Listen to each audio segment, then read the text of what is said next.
Eu estou aqui só para ser verdadeiramente útil.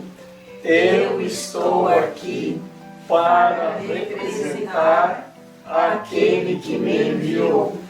Eu não tenho que me preocupar com o que dizer ou o que fazer, porque aquele que me enviou me dirigirá.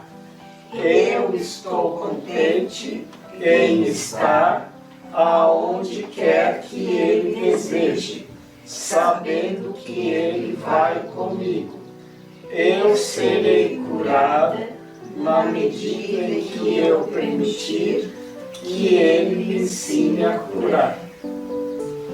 A percepção inocente. Expiação sem sacrifício. Um outro ponto tem que estar perfeitamente claro antes que qualquer medo residual, ainda associado aos milagres, possa desaparecer. A crucificação não estabeleceu a expiação, mas a ressurreição, sim. Muitos cristãos sinceros compreenderam isso de modo equivocado. Ninguém que esteja livre da crença na escassez poderia cometer esse equívoco. Se a crucificação é vista de uma perspectiva invertida, parece que Deus permitiu e até mesmo encorajou um de seus filhos, maiúsculo, a sofrer porque ele era bom. Essa interpretação particularmente desafortunada, que surgiu da projeção, tem conduzido muitas pessoas a sentirem amargamente o medo de Deus. Tais conceitos antirreligiosos entram em muitas religiões. No entanto, o cristão real deveria fazer uma pausa e perguntar, abre aspas, como poderia ser assim? Fecha as asas. É provável que o próprio Deus fosse capaz de um tipo de pensamento que as suas próprias palavras claramente declararam como indigno de seu filho? A crucificação não estabeleceu a expiação, mas a ressurreição, sim. Essa ideia de que a crucificação é que corrigiu, fez a correção, é a ideia equivocada. A correção é a ressurreição, porque corrigiu e levou de retorno à origem.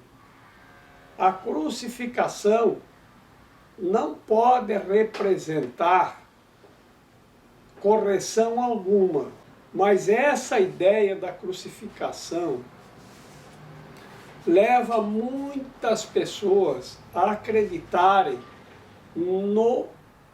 na função do sofrimento como meio de fazer a expiação, de alcançar o céu, de retornar ao amor. Então as pessoas acham que tem que ser pelo sofrimento, pela dor. Assim, muitas pessoas fazem promessas prometendo sacrifícios para alcançar alguma coisa.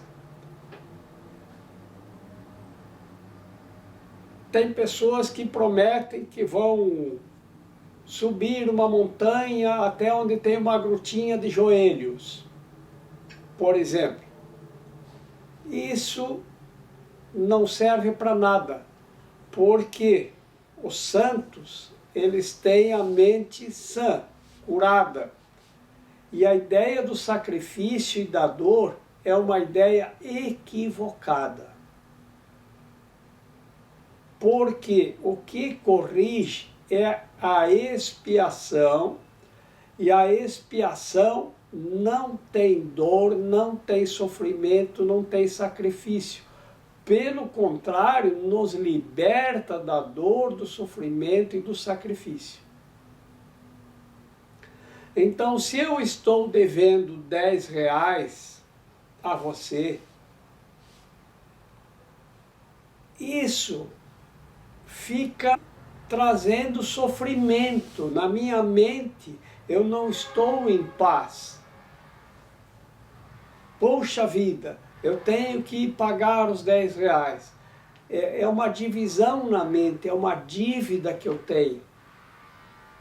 Isso serve para R$10 como serve para qualquer coisa. Física ou emocional, sentimental também. Se eu magoei você, isso também me deixa em um estado de sofrimento e me leva à angústia e ao sofrimento. Porque tem alguma coisa que está em aberto, que eu estou devendo, que eu tenho que resolver para voltar a ser feliz. Então, o sacrifício, a dor e o sofrimento não resolvem nada. O que resolve é o perdão e é eu pagar as minhas dívidas. Todas elas. Assim, tem um dito popular que diz: a dor ensina a gemer. E é isso aí. Ponto final, mais nada. É só o que ela pode ensinar, a gemer, mais nada. O sofrimento nos leva à dor e a dor só ensina a gemer. É a única coisa que nós podemos aprender com a dor. Mais nada. Então, essa ideia de que a crucificação é que fez a expiação e não a ressurreição, nós temos que corrigir da nossa mente. A correção dos nossos equívocos, dos nossos erros, dos nossos pecados, eles trazem alegria e não exigem nem um sofrimento, nem um sacrifício, dor alguma. Pelo contrário, nos libertam de toda a dor. Mas diz ainda que só quem está na escassez ainda é que pode ainda ter essa ideia equivocada da dor e do sofrimento. Porque o que é a escassez? A ideia da falta. A falta é um equívoco da mente. Porque a mente não consegue ter luz suficiente para compreender que é a ressurreição. Então, quando falta corrigir alguma coisa, a mente pensa em fazer um sacrifício, prometer um sacrifício. Ah, se eu passar no vestibular, então eu vou fazer uma promessa aqui, que eu vou andar, subir as escadas da Catedral de joelhos. Isso é uma coisa equivocada. Porque aquele que está com a mente sã, que é o santo, ele não aceita essa ideia, ele não pode conceber essa ideia. Então essa promessa, isso não tem valor algum. Porque o que nós podemos depositar no altar de Deus, ou da santidade, é aquilo que é inerente à santidade. A alegria, a paz e a felicidade. E não a ideia de sofrimento. Se a crucificação é vista de uma perspectiva invertida, parece que Deus permitiu e até mesmo encorajou um de seus filhos a sofrer porque ele era bom. Essa interpretação particularmente desafortunada, que surgiu da projeção, tem conduzido muitas pessoas a sentirem amargamente o medo de Deus. É claro, né? Que aí nós vamos ficar com medo de Deus. Porque se ele deixou Jesus ser crucificado, que é para tirar os pecados do mundo, então, e ainda motivou-o a fazer isso, então o que ele vai fazer comigo? E isso traz um medo do castigo de Deus, o medo de Deus. Então nós temos medo de Deus e medo do castigo.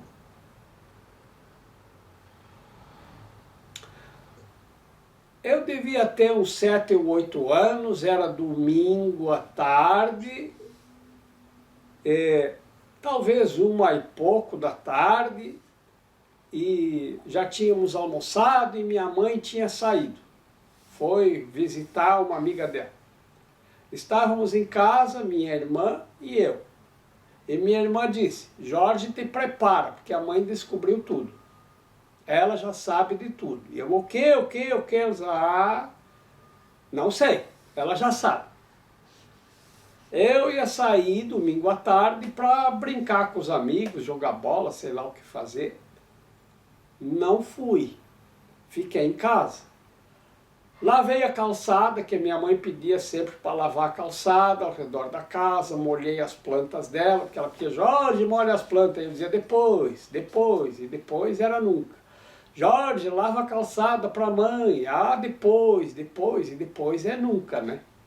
Ou é agora ou nunca. É assim que funciona esse ditado. A compreensão correta dele é agora ou nunca. Depois é nunca. Se tu deixar para depois, não vai fazer. É nunca. Né? Então, por isso agora ou nunca. E eu resolvi fazer tudo o que eu não fazia agora. E aí, varri o pátio, juntei as folhas das árvores, deixei o pátio em volta da casa tudo bonitinho, tudo limpinho, arrumadinho, as plantas molhadas, imagina. Né? Eu não fazia isso dia de semana, domingo que não precisava fazer, eu fiz. O que foi isso? Medo. Medo do castigo. Quando minha mãe chegou, eu comecei a dizer, mãe, eu lavei a calçada, eu varri o pátio, eu juntei as folhas, eu molhei as plantas, as flores, fiz isso, fiz aquilo. Ela disse, o que foi que tu aprontou? O que foi que você fez de errado? Eu dizia, eu? E aí eu comecei a olhar para minha irmã, ela estava lá no outro canto, lá ria, que se acabava de tanto rir. Eu disse, tá, entendi tudo, aprontou para mim. Então vejam como funciona. Antes que Deus me castigue, castigo-me eu a mim mesmo. Foi o que eu fiz. Por medo que a mãe me castigasse, porque ela teria descoberto tudo, que eu não sei o quê, mas alguma coisa eu devia ter feito de errado, porque quem não deve, não teme. Né? Mas, no entanto, eu fiquei com medo e resolvi que eu mesmo iria colocar para mim mesmo um sofrimento, de formas que quando ela chegasse, ela ia dizer, tá bem, você já fez tudo isso, então tá liberado. Ia levar umas chineladas, não vai mais. Tá? Pois é. Então, o que é essa ideia da dor e do sofrimento e do medo de Deus? O mesmo medo que eu tinha da minha mãe naquele momento. Medo de que se ele fez Jesus ser crucificado, pregado numa cruz, então o que ele vai fazer comigo? Então, antes que ele faça, faço eu para mim mesmo. Então, toda a dor e o sofrimento é a ideia equivocada de que se eu colocar para mim mesmo dor e sofrimento, quando eu for prestar conta para Deus, ele vai dizer, ah não, tu já pagou, sofreu bastante, não precisa mais pagar. Isso não funciona assim. Isso não vai funcionar. Tu continua devendo. Então agora faz o seguinte, você está me devendo 10 reais. E aí você diz, puxa vida, eu não fui lá pagar para o Jorge. Então eu vou varrer o pátio, vou juntar as folhas, vou limpar a casa, vou varrer tudo, vou deixar tudo limpinho, bonitinho, vou fazer tudo que eu tenho que fazer, vou trabalhar, vou me sacrificar, vou sofrer. E aí você vai vir falar comigo e eu vou dizer, e os meus 10 reais? Ah, Jorge, mas eu já fiz isso. Sim, e daí? O que tem isso a ver com isso? Cadê os meus 10 reais? Aquilo que você deveria fazer, você não fez. Você tem que fazer aquilo que é devido. E não o que não é. O sofrimento não é devido para nada. O sacrifício não é devido para nada. O que eu sacrifiquei? O domingo à tarde. E o sacrifício, nesse sentido, é sofrimento. Porque eu podia estar brincando. Sacrifiquei o domingo à tarde e fiquei lá. Aquilo eu fiz com alegria? Não, aquilo eu fiz com sofrimento, porque eu estava pensando, eu podia estar jogando bola, agora estou aqui, lavando a calçada. Então, toda dor e todo sofrimento é um equívoco da nossa mentalidade errada em pensar que se eu sofrer, eu vou resolver alguma coisa. O sofrimento não resolve nada. No sofrimento a gente não aprende nada. Nada de nada de nada. Então, nada de sofrimento. Tais conceitos antirreligiosos entram em muitas religiões. No entanto, o cristão real deveria fazer uma pausa e perguntar, 2 pontos, abre asas, como poderia ser assim? Fecha asas. É provável que o próprio Deus fosse capaz de um tipo de pensamento que as suas próprias palavras claramente declararam como indigno de seu filho? Nós vamos mandar para vocês o link, que é de um curso em milagres, que está lá no nosso canal, que é o Lições de Amor. Fica como dever de casa vocês assistirem esse vídeo, que é de uma reunião que trata da questão da crucificação. A melhor defesa, como sempre, é não atacar a posição do outro, mas, ao invés disso, proteger a verdade. Não é sábio aceitar qualquer conceito se tens que inverter todo um quadro de referências de modo a justificá-lo.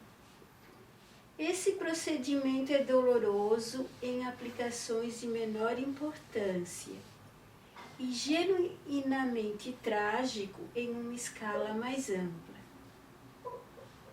A perseguição frequentemente resulta em uma tentativa de, abre asas, justificar, fecha asas, a terrível percepção equivocada de que o próprio Deus perseguiu seu próprio Filho em prol da salvação. Essas palavras em si mesmas são sem significado. Tem sido particularmente difícil superar isso, porque, embora esse erro em si mesmo não seja mais difícil de corrigir do que qualquer outro, muitos têm se recusado a desistir dele em vista do seu valor proeminente como defesa. Em formas mais brandas, um pai diz, abre asas, isso fere mais a mim do que a ti, fecha asas, e sente-se exonerado ao bater em uma criança. Tu podes acreditar que o nosso Pai realmente pense desse modo? É tão essencial que todos esses pensamentos sejam dissipados que nós não podemos deixar de estar seguros de que nada desse tipo permaneça na tua mente. Eu não fui, abre asas, punido, fecha asas, porque tu foste mal. A lição totalmente benigna que a expiação, maiúsculo, ensina, está perdida se for manchada com esse tipo de distorção sob qualquer forma. Hoje mesmo eu ouvi uma pessoa especialista em internet dizendo o seguinte, que quando alguém põe lá nas redes sociais alguma coisa impactante, que você olha e vê que aquilo é um absurdo, que aquilo não tem cabimento, e põe de uma maneira que impacta tanto, que incita você a fazer um comentário.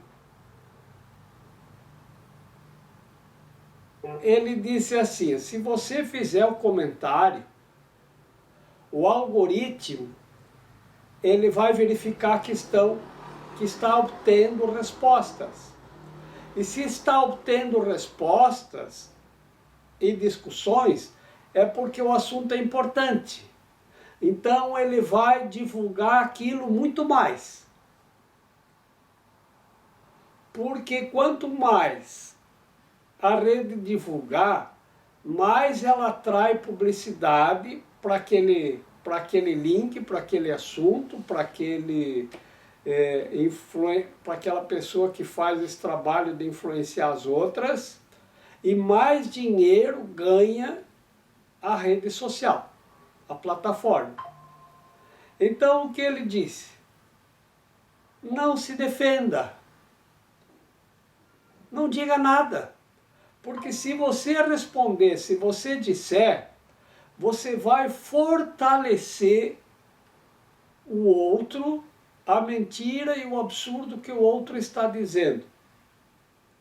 Então, a melhor defesa é sempre não atacar. Deixa.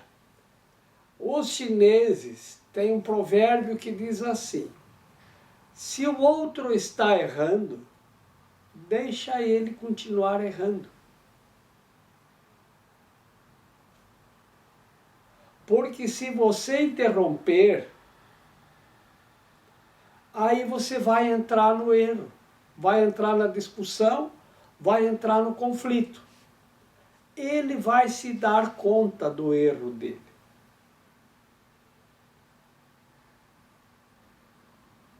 E se você começar uma discussão em níveis pequenos, ele diz, vai trazer incômodo. Numa escala maior, é dramático. Isso serve para todas as questões que nós podemos perceber nesse mundo. Uma discussão numa escala maior leva, às vezes, uma nação à guerra, à destruição. Então, quando alguém fala alguma coisa absurda, não diga nada, não responda, não aceite isso para você. E pronto. Esse procedimento é doloroso em aplicações de menor importância e genuinamente trágico em uma escala mais ampla. Vocês vejam aí que tem uma origem. Então, como tudo é causa e efeito, ele está colocando aqui que o que nós fazemos é efeito. E ele está dando a ideia de uma causa. Por causa de que nós agimos dessa forma? Por causa de que nós acreditamos na perseguição? Porque essa ideia vem da interpretação ou da compreensão equivocada lá da crucificação, de que Jesus foi perseguido, foi preso, foi sacrificado e crucificado. E por causa de quê? Dos pecados dos outros. Então, por quê? Porque diz que ele fez isso para salvar os nossos pecados. Nos salvar dos nossos pecados, para a salvação. Então, a salvação exige sacrifício? Esse é o equívoco. Não. A salvação exige que nós façamos a expiação. Expiação é espiar para a nossa memória, para dentro de nós mesmos, ver se tem alguma coisa errada lá e corrigir. Isso é expiação e isso é a salvação. Não há nisto sacrifício algum. A ideia de que, porque nós, para salvar-nos do pecado, Jesus foi punido, está equivocado. Então nós temos que compreender melhor a crucificação. A melhor defesa é não atacar a posição do outro, né? Que alguém diz assim, aprendi que a paz começa quando discordar já não desperta a necessidade de debater. Só não pode engolir um sapo para não falar, né? Sim. Porque senão o sapo é muito indigesto, ele não se dissolve. O sapo você não consegue digerir. E o único jeito de se livrar dele, porque ele fica, como ele é indigesto e a gente não consegue dirigir, o único jeito é botar ele para fora. É vomitá-lo de volta. Claro. Então, Claro. o problema é que às vezes a gente vai fazer isso depois com outra pessoa. Então temos que aprender a que isso não nos afete também, né? A gente não concorda, mas isso não nos afeta, que é o sentido da palavra misericórdia. Eu aprendi isso na experiência quase própria, viu, Jorge? Pode contar. Eu tive um cachorrinho, filhote, e eu levei ele para a chácara. E lá na chácara tinha um monte de sapinho. Aí ele não teve dúvida, ele viu aqueles sapinhos pulando, ele foi lá e pegou um sapinho e comeu. Menino, aquele bichinho ficou tão mal, Ele estava totalmente intoxicado. Eu tive que chamar a veterinária e ele teve que tomar Xantinon B12 na veia. Coitadinho. Meu Deus. Você não sabe como faz mal engolir sapo. Olha, Literalmente, né? Literalmente. não poderia ter sido mais ilustrativo, porque engolir sapo é um termo popular que eu não sabia da origem. Sei agora, tá? Porque passo agora a saber então, porque engolir um sapo eu sei do dito popular, é quando você fica com aquilo, né? Ou fica entalado na garganta e não consegue engolir, ou se você engole não consegue digerir, né? E aqui, Não, é que o sapo é venenoso.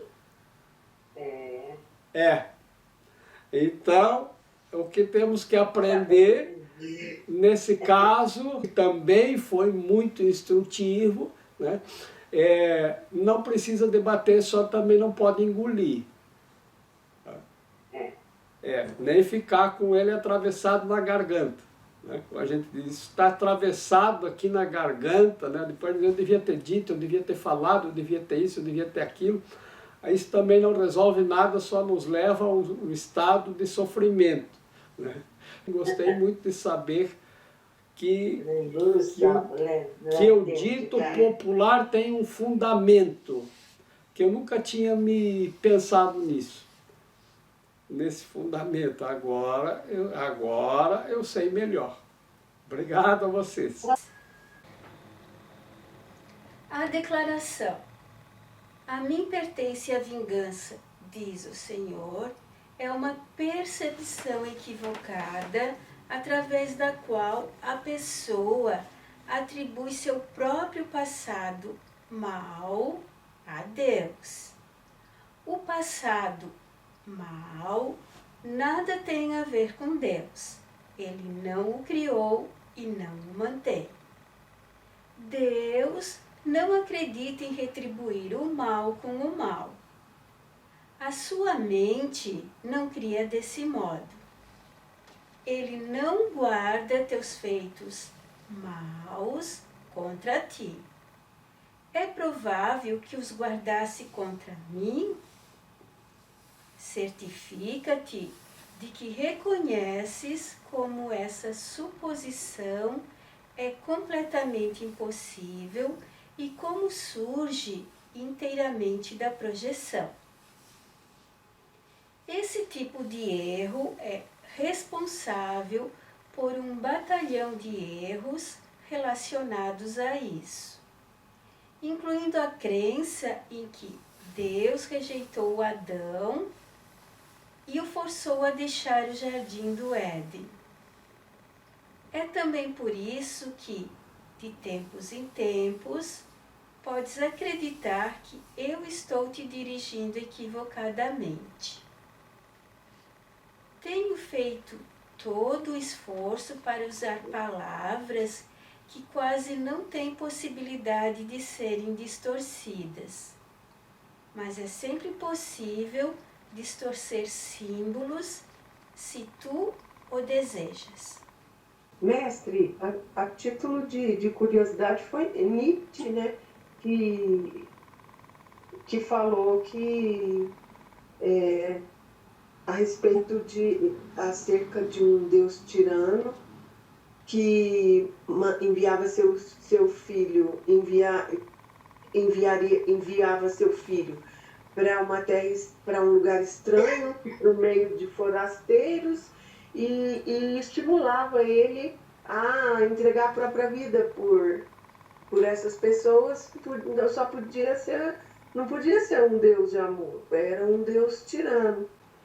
A vingança é minha, diz o Senhor, ela é utilizada para criar na criação do Deus do qual a gente tem medo. Esse não é o Deus do amor, esse é o Deus do medo, que ele vai se vingar de você. Então ele vai se vingar de mim e vai fazê-lo por mim também. Então quando eu não tenho mais nada para dizer, que eu me vejo acuado diante dos meus inimigos, eu jogo com isso. Tá bom, vocês me pegaram, mas Deus há de se vingar por mim. Então ele tanto vai se vingar em mim pelos meus pecados, me castigando, quanto ele também vai se vingar, vai assumir a vingança e vai se vingar por mim, castigando os meus inimigos. Então isso é toda uma compreensão equivocada que joga com a ideia do medo. Por isso nós temos medo de Deus. E é essa dificuldade, por isso ele diz lá no começo, no primeiro parágrafo, que nós temos que desfazer o medo que a gente tem em nós. Senão nós não vamos conseguir retomar o amor e a felicidade. Porque no início do livro ele diz que só tem duas possibilidades. Ou é amor ou é medo. Então, se nós acreditamos no Deus do medo, não há como acreditar no Deus do amor. Isso não tem transigência aqui. Então não há como. Ou é amor ou é medo. Então se nós ainda estamos na nossa mente com medo, nós não podemos compreender o amor e nem a felicidade, a alegria, e não temos paz, porque estamos com medo. Quem está com medo não está em paz.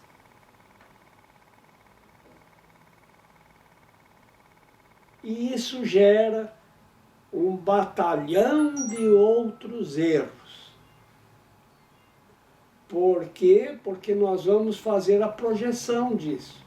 Projetamos em Deus, jogamos para si, usamos como defesa, usamos como ataque, mas nunca como correção, que é o que devíamos fazer. O que nós temos que fazer é a correção e não a projeção. Projeção é, eu projeto em Deus que Ele vai se vingar em mim, pelos meus erros. Mas também, se eu errei, foi porque Ele me conduziu. Isso também a gente vai jogar. Porque se Ele é todo poderoso, como é que Ele permitiu então que o seu filho fosse preso, sacrificado e castigado e crucificado? E morreu na cruz para tirar o pecado dos outros. Então isso está muito cheio de conceitos equivocados e nós temos que corrigir para que a gente volte a ser feliz. Porque nós estamos vivendo na crença dos efeitos que tem como causa essas compreensões equivocadas. Primeiro que a crucificação foi o sofrimento e a dor, e é isso que salva. Agora ele pegou outro aspecto, que também dá causa a equívocos, a dor e a sofrimento. Que Deus vai se vingar. Que Deus é o Deus da vingança. Também é um grande equívoco aqui. Deus não vinga nada. Deus é só amor. Não tem vingança. Não tem medo. Que a vingança é um subproduto do medo. Eu estou com medo, então eu digo ao meu inimigo, mas Deus vai se vingar por mim.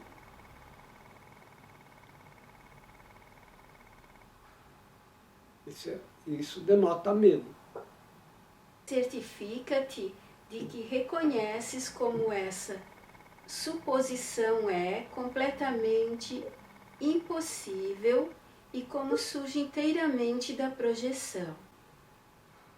Esse tipo de erro é responsável por um batalhão de erros relacionados a isso. Tenho feito todo o esforço para usar palavras que quase não têm possibilidades de serem distorcidas, mas é sempre possível distorcer símbolos se tu o desejas. Vejamos, por exemplo, a ideia de que Adão foi expulso do paraíso e da tal da árvore proibida que tinha no paraíso. Bom, a árvore proibida que tinha no paraíso era uma macieira, isso era no céu. Então não era para comer o fruto da árvore proibida. Olha, o que eu já olhei para o céu para ver se eu enxergava um pé de maçã em cima de uma nuvem e nunca vi nenhum. Aonde que eu vou achar um pé de macieira? No chão. Então, como que Adão desceu do céu? Porque lá tinha uma macieira cujo fruto ele não deveria comer. A macieira não estava no céu. Isso é um simbolismo que também tem a compreensão invertida e equivocada. A macieira é o fruto da terra, para não comer o fruto da terra. E isso não é uma proibição, isso é uma orientação. Então, quando Adão come o fruto da macieira, é quando ele come a maçã, que é o fruto da terra, e não do céu. No céu não tem macieira, não tem pé de maçã no céu. Vocês podem olhar para cima e ver se acham alguma. Isso é um simbolismo. Mas é um simbolismo para nós compreendermos isso. Então Adão não foi expulso do paraíso. Ele escolheu, em algum momento de forma equivocada, deixar o paraíso. Isso é um exemplo que eu repito muito aqui. Como que Adão poderia, estando no paraíso, onde o que nós sabemos a respeito é que lá é tudo paz, alegria, amor, é tudo perfeito, é tudo, tem tudo, não falta nada e você não precisa fazer nada porque já tem tudo. Nada de nada de nada. É só vida num estado pleno de alegria, de felicidade, de amor intenso e paz. Como que alguém escolhe sair de um estado desse e vir para um lugar onde você vai sentir dor e sofrimento? Imagine aquele casal de jovens na lua de mel. Costuma-se dizer que estão na lua de mel, que a lua está onde? A lua está no céu. Que estão lá pelo céu. Chama-se lua de mel e diz que está no sétimo céu. O sétimo céu é uma referência de uma dimensão onde está o amor de Cristo, onde o amor é puro, só tem alegria e felicidade. É um simbolismo que faz referência a essa dimensão da nossa mente. E aí, nós temos lá esse lindo casal, que está nesse estado de paz, felicidade, alegria, na lua de mel, no sétimo céu, e de repente passa uma moça bonitinha, E o rapaz olha e diz, oh, e vai atrás. Se deixa levar.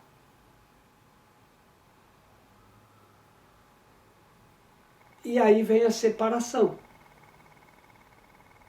Foi Deus que expulsou ele desse estado de felicidade, do sétimo céu? Não. Foi ele que se deixou cair em tentação e, diante da tentação, fez uma escolha. Então é nós que fazemos as escolhas equivocadas que nos tiram desse estado de amor, de paz, de alegria e de felicidade. E isso é uma repetição, para que nós possamos aprender com os exemplos que nós temos aqui, como que aconteceu a separação, como que aconteceu que nós saímos do paraíso, como que a gente sai do paraíso? Que faz uma escolha errada, aí sai do paraíso. Sai do estado de alegria. E a separação é um estado de falta, de carência, de tristeza, de infelicidade, de dor e de sofrimento. É esse mundo. É o vale das lágrimas. Então, o que temos que fazer? A expiação. Tem uma oração que é a Salve Rainha, que fala daqueles que desceram e estão no vale das lágrimas, no vale da morte, no vale das lágrimas, porque saíram da vida da alegria e da paz. Então nós temos que retornar para onde a vida está e a felicidade. No Antigo Egito, todos os templos eram construídos no lado oriental do rio Nilo. No lado ocidental do rio Nilo eram os necrotérios, as necrópolis, os cemitérios. E ali não morava ninguém.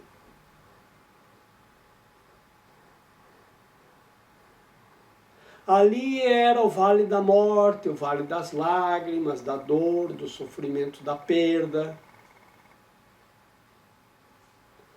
Então, quando uma pessoa se sentia perdida, desorientada,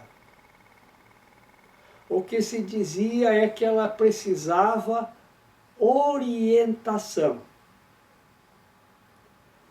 Vá orientar-se. O que tinha do lado oriental do rio Nilo? Os templos. Então a orientação estava nos templos. Ali aonde o sacerdote transmitia a ideia do caminho para expiação, para voltar ao paraíso. Ani, o chefe dos escribas do faraó, em seus papiros que ficaram muito conhecidos, são dos papiros mais conhecidos que tem, são os papiros de Ani. Os originais estão expostos no Museu de Louvre, em Paris, capital da França. Ele diz: crianças da nova era, das eras que virão, se Deus lhes der o dom de ler o que está escrito nas paredes dos templos, vocês encontrarão a orientação e encontrarão na orientação, o caminho de volta para o paraíso. Então, quando estamos desorientados, é que estamos na dor e no sofrimento. Então, o que precisamos de orientação? Para quê? Para voltar para esse estado de paraíso. Então, nunca houve nenhuma expulsão. Deus não expulsaria ninguém, ou não seria puro amor. E essa ideia é a ideia equivocada que nós projetamos em Deus, porque são os erros que nós cometemos. E como nós temos lá que somos feitos à imagem e semelhança de Deus, nós achamos que Deus, então, é feito à nossa imagem e semelhança. Então, se nós somos vingativos, Deus também é. Então, Ele também vai se vingar de nós. E esse é o equívoco que nós devemos corrigir na nossa mente.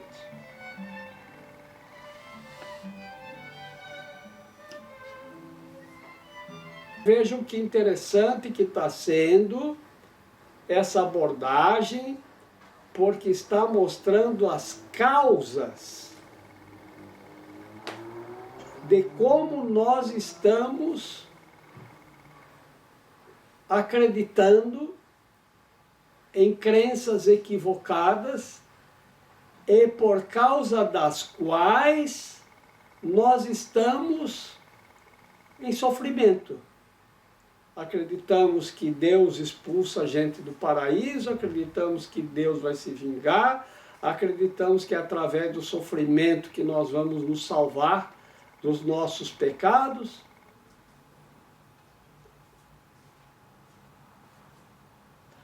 Quando a gente vai num analista, ou num psicólogo, ou alguém está triste, qualquer um, não precisa ser analista, psicólogo, ou terapeuta, ou médico, não precisa ser nada. Qualquer pessoa pergunta, por causa de que você está triste? Por causa de que você está sofrendo?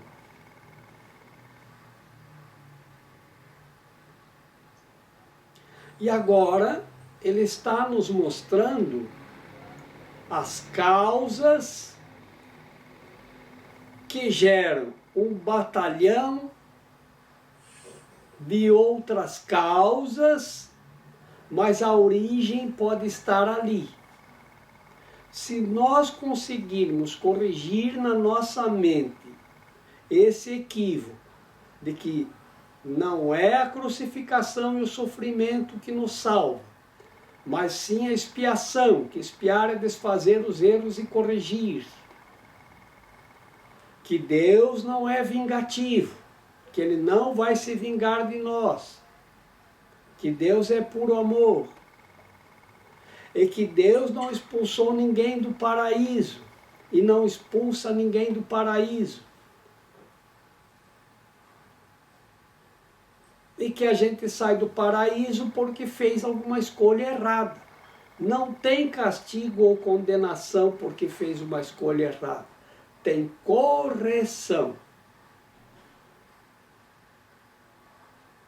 Então, se você está dirigindo um carro numa estrada e pega onde era para ir para a esquerda, você vai para a direita.